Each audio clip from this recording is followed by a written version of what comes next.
These are the quiet moments at Clara Harrington's home.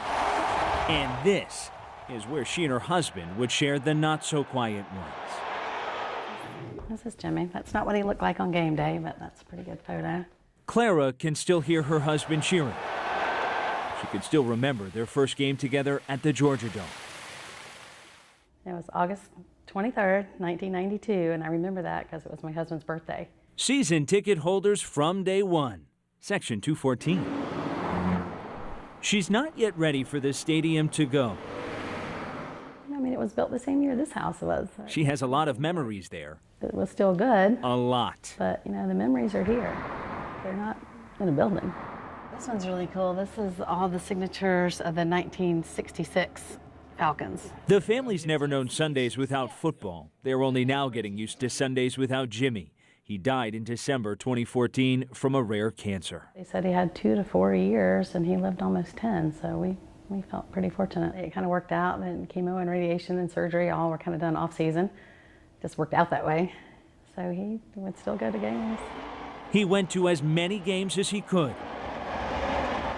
Until one day, he just couldn't anymore. The Dome is such a special place. I've got a lot of memories there. Yeah, I love the Dome. That's like the place I love to watch football the most. It's going to be pretty sad seeing it go, for sure. These are Jimmy's 2 sons. John graduated high school last year. His ceremony happened to be at the Dome. He thought Dad would want to be with him on the field, so he was. I put a little envelope in my sock. Then when I was sitting out and they were just calling names, I just dumped it a little bit. That was it. It was nice. The team only weeks later started winning like never before. There was a couple plays on the 20-yard line where I kind of was like, well, that might have been him. The Falcons' final season under the Dome. I'm a believer. I really am. A few games in, a family member grabbed a marker, and behind the seats they've shared for decades, a friend wrote 2 simple words on the concrete wall. Hey, Jimmy. It started with he wrote "Hey Jimmy" on the wall, and then as more people go throughout the weeks into the playoffs that season, just more and more people would all sign their names, so it kind of became a big collaboration. So fitting. Nothing fancy, just kind of cool and just kind of happened. I think that was just kind of where he lived his life. Soon, the number of messages grew. Love you, Dad. Miss you. This made me feel like he was really loved and everybody really missed him.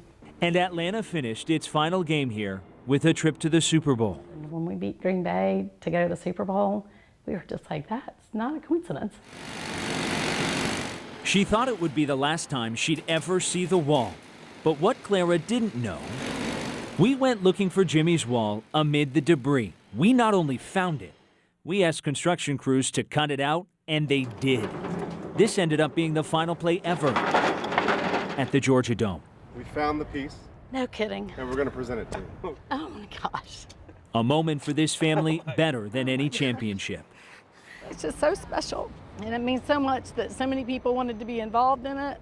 Clara always had a lot of memories here. And then we made the playoffs, and then everybody wanted in. A lot. This is the guy that started it all right here. That one day.